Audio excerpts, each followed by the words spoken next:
what kind of got this happening was we enrolled our son here at Darrouzett School after homeschooling until 6th grade.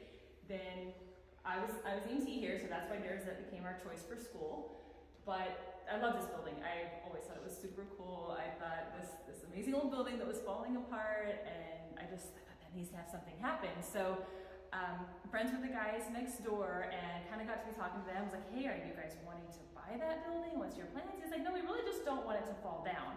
So I started pursuing, kind of finding out what the owner's plans were, and they were just ready to offload it, honestly. The roof had been gone for like 8 years, and the water damage had actually come up whenever we got to about right here, it would flood, and so the stucco was already loose on that bottom section because everything in here had flooded multiple times and just set in water. So there was a lot of water damage.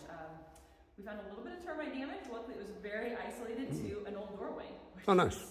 A miracle, honestly. We've had a lot of things that have been really exciting like that.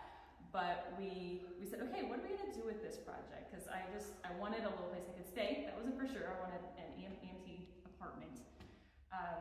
But like I said, my kid was getting involved with robotics. We were like, hey, we could do a classroom. And we have actually, even in the midst of the construction, this is the first year that I haven't had the robotics kids in this building, because we've always managed to clear out some sort of space for the kids to have robotics, and then we shuffle everything back on trying to work. But this year we had some volunteers step up and say, hey, can we have this at a different location so that we can help? And we have that, so I can try to get this part done.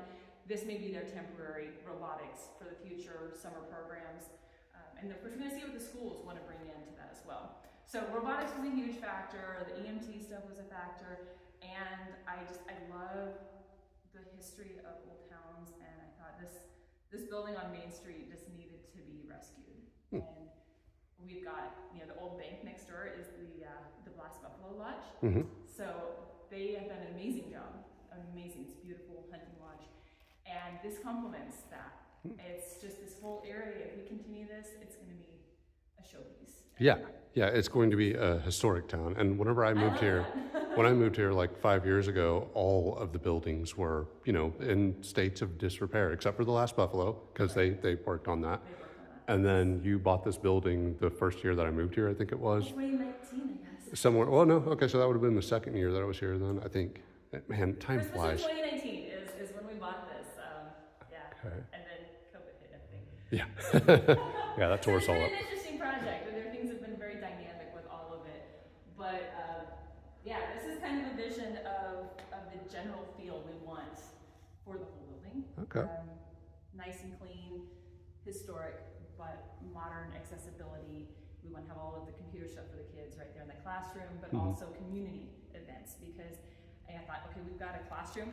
We might as well use this for ESL classes, come in for different events that, if we have some sort of program that any corporation or whatever, Excel had a thing the other day, they had it up at the school, and that's cool, but if we, wanted an evening thing that we want a meeting room, it's a meeting room. Okay. So, now, I put a name to this because I just had to come up with one off the spur of my head, but what are you calling this project? We just built the Masonic building. The Masonic building, okay. Yes, it was built in 1926 by the Masons. They have always had the top until 15 years ago and the bottom they rented out from the get-go, or sold it actually. Oh, okay. So it has been through a myriad of lives.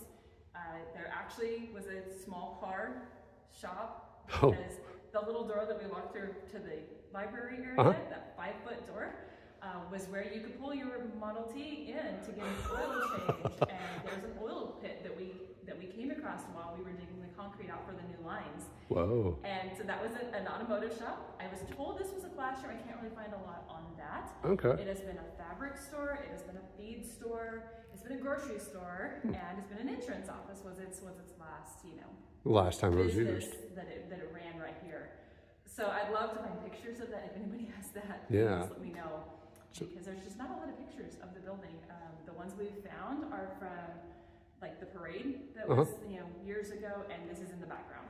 And then there's one from way down at the intersection on the highway that this is in the background. We have no direct pictures, even of the interior. Oh man. So we would love to have pictures, but Yeah, hey, if you guys know anybody out there who was from the Darrouzett area in 1926, hit us up. Make sure, ask them if they had their camcorder on, all of that. All right, cool. And what other projects are you involved in town? Here in town, we've got the Boosters Club and the Farm Bureau Leadership class. We are involved with the Scouts in Perryton, as well as at the district level in Amarillo. So Okay. that's really fun. Just basically, I think we've got the VIP and the Lions, which Yep, is there we help with the theater stuff over there and all the community service that they do. So that's kind of our thing. Okay. Just really want to see things grow. And by the way, guys, Time out? VIP, whenever I first moved here, they asked me if I wanted to join the VIP. Just called it. Yeah, the Village Improvement Program, not, yeah, that's what it stands for. Yeah, I'm part of the VIP Village Improvement Program in Lions Club. Yeah, there we go. And that's what we're doing. That's what she's doing anyway, is helping to bring this town back. So, yeah, share this.